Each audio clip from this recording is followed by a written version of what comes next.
that they're kind of doing for the berries. These are the wider aisles, the different way of merchandising those stores. Okay, and so the next thing that they would do then, once they looked at the merchandising, is to go into and look at the market strategies that you would use. So based upon the information that we have on what they watch, what they listen to, and so on, they would tell us how they would merchandise that, or how they would promote that particular local store. And so that's what that is about. So finally, the last thing that I'm going to show you here are some of the reports that you can get out. So this is looking at the data between the two different stores, and those segmentation things that I passed around. There's a book, I see the handbook up there, and the chart that I passed around, those 65 segments. What it does is it takes those 65 segments and it gives you an index number. The higher the index number, the more likely that particular segment is there. And so if we look at this side, I know this is really small, but if you look at this side, you'll see that there's Bloomberg's over here is 3,000. So that's a really, really high index. And that is the predominant index at that Blakeney store. You remember I said the Blakeney store is a berry store with a Magnolia Center in it, and that particular segment. So if you look at in that book and you look under the fourth one, you'll see what the characteristics are of that particular segment. Over here is our Midtown store. Our Midtown store is a buzz store. A buzz store is one where there are lots of trendsetters.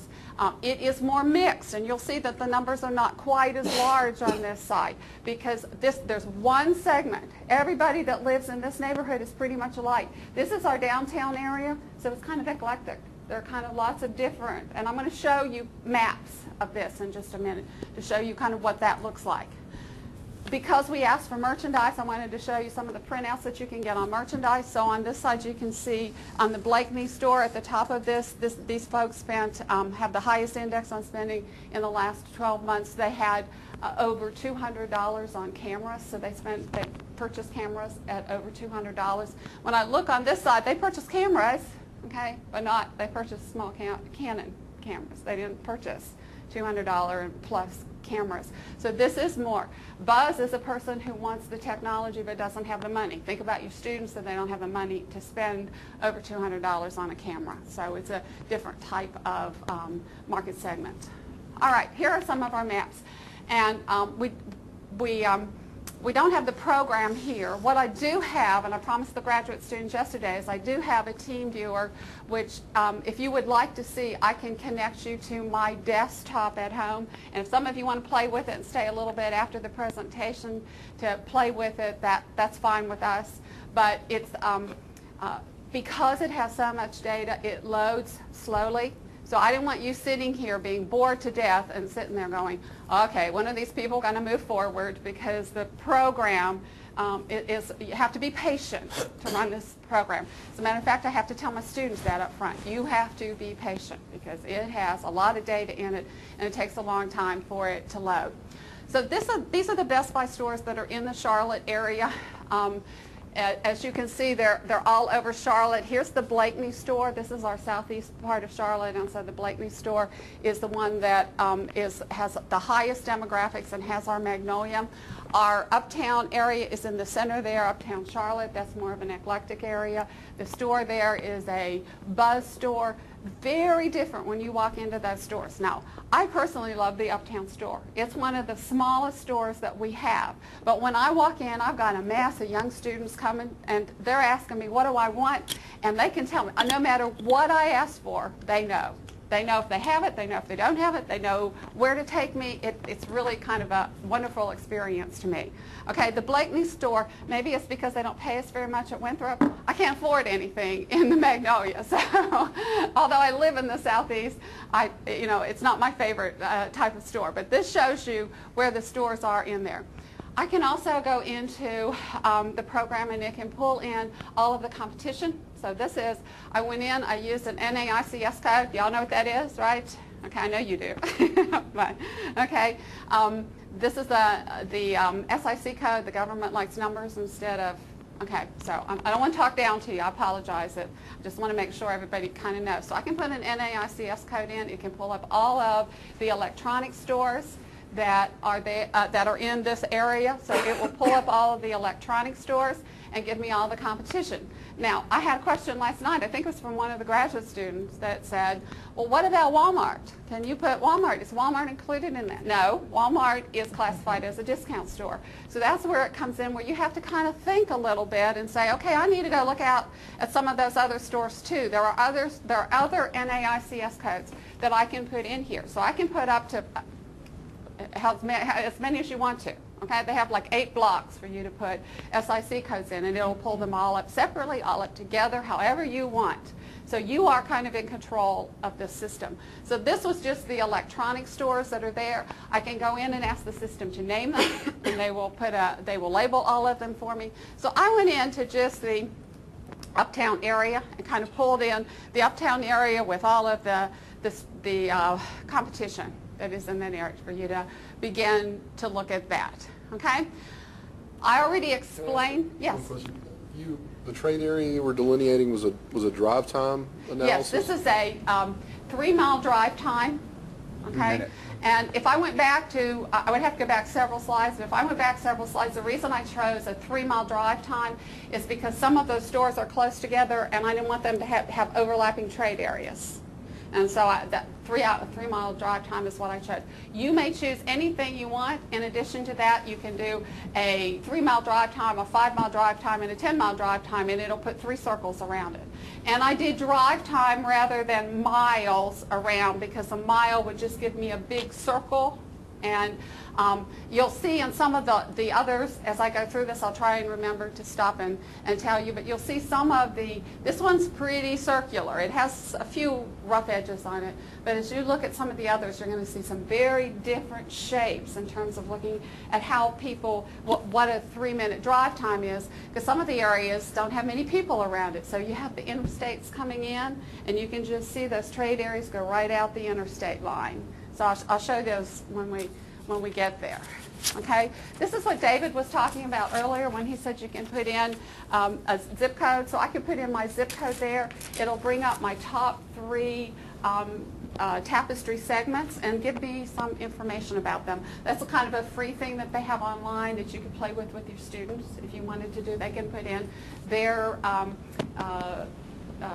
zip code, and then they can compare it with somebody else's zip code or some other part of the state's zip code. So you can give them any kind of a zip code, and they can kind of play with it. I think David's done a little bit of that in some projects that he's done in his class. Whoa, sorry about that.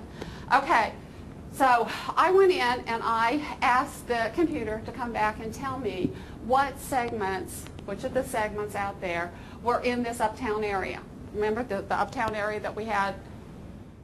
I would just ask it. I said, okay, inside this trade area, tell me what segments are in there.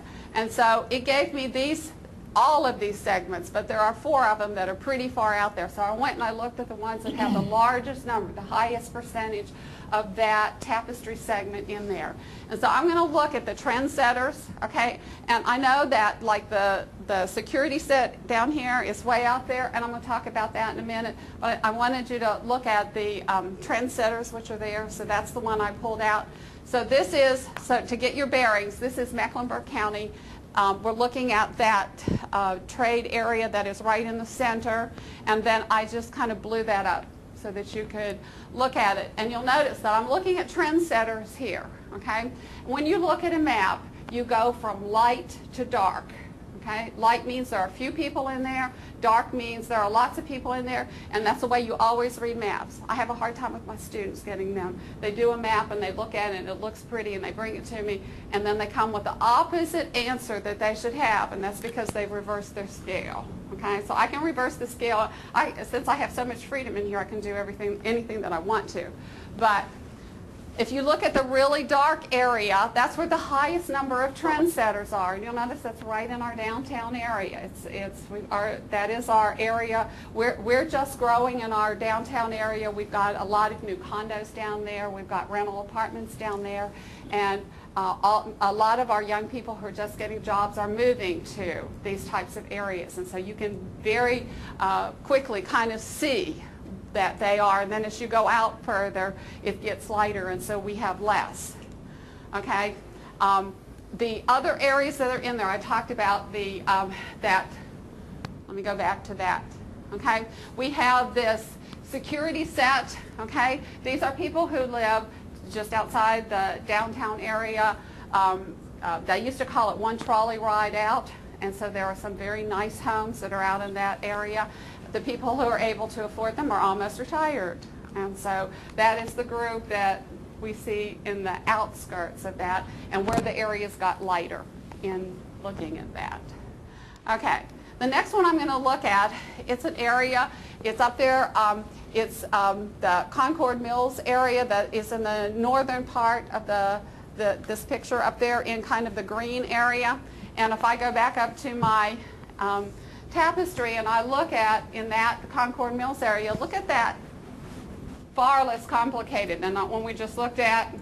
Okay, we just looked at. Okay, so I'm going to look at that. I'm going to blow that up and look where Concord Mills is up there. And I want you to look at the shape of the trade area. Okay, not much around. This is an outlet mall where there's a Best Buy. And you see how it follows pretty much the interstate and other artery that goes right through the center, and there's not much built up around there, and so it looks very different than that downtown kind of trade area that's there. Okay, this is the Blakeney area, so look at this in terms of tapestry. And then when we look at the actual map of it, you see almost everybody that lives in Blakeney is in that very high income group. And so we are looking at, this is the affluent Barry kind of market that's there, and these are all Bloombergs that are there. Okay? And this last one on Best Buy is just to begin to look at, I can put anything on this map. So what I put, if you can look on this side over here, is just looking at some of the population and so on. So if I look at, I can put any demographic I want there. I just wanted to show you. I can put income, I can put population, I can put unemployment, I can put, all that data is in there. So I can put disposable income, and then I just begin to look at my map, and it will tell me, okay? And as I tell the students, this is a visual map for you, so it tells you what you can do, making it easy to visualize. Instead of visualizing an Excel spreadsheet and trying to read the Excel spreadsheet, look at this. Doesn't this look a whole lot easier than looking at numbers on an Excel spreadsheet to tell where people are? Because all we have to do is look for the dark areas to see the highest and the light areas to see the lowest.